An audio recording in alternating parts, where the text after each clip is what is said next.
पूर्व प्रधानमंत्री डॉक्टर मनमोहन सिंह को आज पूरा देश नम आंखों से याद कर रहा है। यहाँ तक कि दिल्ली में आसमान भी रो रहा है। आखिर हो भी क्यों नहीं।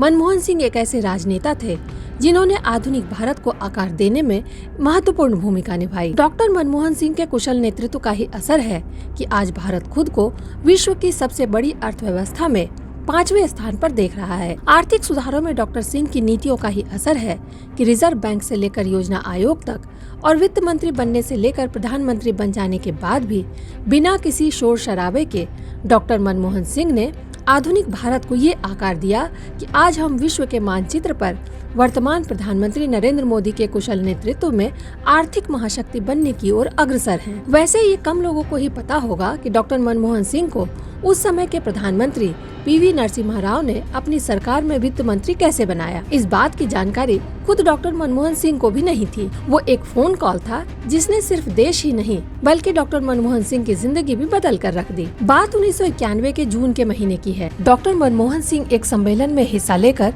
नीदरलैंड से वापस दिल्ली लौटे थे। वो अपने घर में सो रहे थे। अचानक देर रात को उनके घर के लैंडलाइन नंबर पर एक फोन कॉल आया। इस कॉल को उनके दामाद विजय तन्खा ने रिसीव किया। फोन की दूसरी तरफ जो आवाज थी वो थी तत्कालीन प्रधानमंत्री पीवी नरसिम्हा राव के विश्वास पात्र पीसी अलेक्जेंडर की। पीसी अलेक्जेंडर ने विजय तन्खा जी से कहा कि वो अपने ससुर को जगाएं, उनसे महत्वपूर्ण बात करनी है।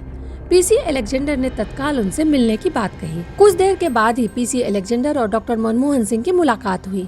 तब अलेक्जेंडर ने बताया कि प्रधानमंत्री नरसिम्हा राव उन्हें अपनी सरकार में वित्त मंत्री बनाना चाहते हैं। मनमोहन सिंह अब तक केवल अर्थशास्त्र और शिक्षा के क्षेत्र से जुड़े हुए थे। उस समय वो यूजीसी के अध्यक्ष थे।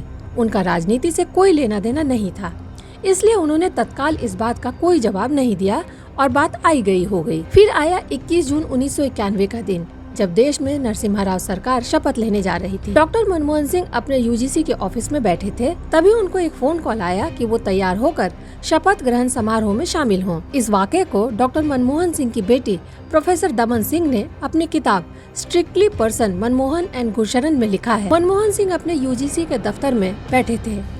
उनसे घर जाने और तैयार होकर शपथ ग्रहण में शामिल होने के लिए कहा गया। पद की शपथ लेने के लिए लाइन में खड़ी नई टीम के सदस्य के रूप में उनको देखकर हर कोई हैरान था। हालांकि उनका पोर्टफोलियो बाद में आवंटित किया गया, लेकिन तत्कालीन पीएम नरसिम्हा राव ने उनको तभी बता दिया था कि वो वित्त मंत्री बनने जा रहे हैं। ये वो दौर था जब देश का राजकोषीय घाटा जीडीपी के 8.5% के पास था। चालू खाते का घाटा भी जीडीपी के 3.5% के पास था। देश की अर्थव्यवस्था गहरे संकट में थी। ऐसी परिस्थितियों में डॉक्टर मनमोहन सिंह ने केंद्रीय बजट 1991-92 के माध्यम से देश में एक नए आर्थिक युग की शुरुआत की और इस तरह से देश ने एक नॉन पॉलिटिकल पर्सन को सरकार में वित्त मंत्री बनाकर देश की अर्थव्यवस्था की बागडोर उन्हें थमा दी। फिर आगे की बातें तो देश जानता ही है।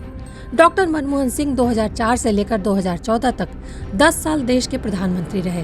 भारत में उनके किए आर्थिक सुधारों को पूरी दुनिया मानती है और ये भी मानती है कि डॉक्टर मनमोहन सिंह की आर्थिक नीतियों के कारण ही आज भारत विश्व में एक आर्थिक महाशक्ति बनने की ओर अग्रसर है। Bureau report, the Bharat now.